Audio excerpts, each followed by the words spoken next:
Hi friends, welcome to my channel. ఈరోజు మనం శ్రావణ మాసంలో వేసుకునేటువంటి అష్టదళ పద్మ ముగ్గు ఎలా వేసుకోవాలి ఈజీగా చూపిస్తాను. ఇది లక్ష్మీ అమ్మవారికి చాలా ఇష్టమైనటువంటి ముగ్గు. ప్రతి శుక్రవారం కూడా మనం ఇంటి ముందు ఈ ముగ్గు వేసుకుంటే అమ్మవారి అనుగ్రహం అనేది మన మీద ఖచ్చితంగా ఉంటుంది. అంతేకాదు, వరలక్ష్మి వ్రతం రోజు కనుక ఈ ముగ్గు కనుక మనం వేసుకున్నట్లయితే చాలా మంచిది. ఆ అమ్మవారు మన ఇంటికి ఆకర్షితురాలవుతుంది. అష్టదళ పద్మ ముగ్గు అంటేనే అమ్మవారికి అంత ప్రీతికరం.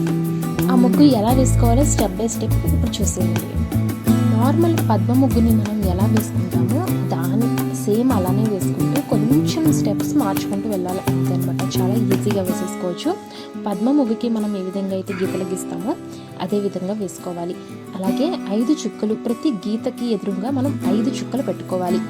ఆ 5 చుక్కల్లోంచి కూడా మనం మధ్య చుక్కకి ఈ రేఖని కలుపుకోవాలి. వీడియోలో చూపిస్తున్నట్లుగా మీకు ఈజీగా అర్థమవుతుంది. స్టెప్ బై స్టెప్ చూస్తూ ఉండండి.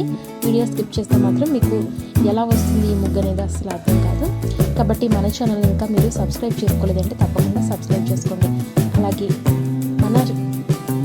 మన ఛానల్లో అమ్మవారికి సంబంధించిన ఎన్నో వీడియోస్, అమ్మవారికి చీర విధంగా కట్టుకోవాలి, అలాగే అమ్మవారి పూజ విధానం, పూజారి అవసరం లేకుండా అమ్మవారికి మనం పూజ చేసుకోవాలి, అలాగే తోరం కట్టేటప్పుడు ఎటువంటి మంత్రాలు జపించాలి అన్నీ కూడా పూర్తి డీటెయిల్స్తో అమ్మవారి యొక్క పూజ సామాగ్రి కావచ్చు ప్రతిదీ కూడా వీడియో రూపంలో ఉంది. తప్పకుండా చూడండి. ఈ విధంగా మనం ఈ వీడియోలో చూపిస్తున్నట్లుగా రేఖలను కలుపుకుంటూ వెళ్తే సరిపోతుంది. చాలా ఈజీగా మనం ఇంట్లో వేసేసుకోవచ్చు. శ్రావణ మాసంలోనే కాదు, ప్రతి శుక్రవారం కూడా మన ఇంటి ముందు కనుక ఈ ముగ్గు కనుక మనం వేసుకున్నట్లయితే చాలా మంచిది, బాగా కలిసి వస్తుంది.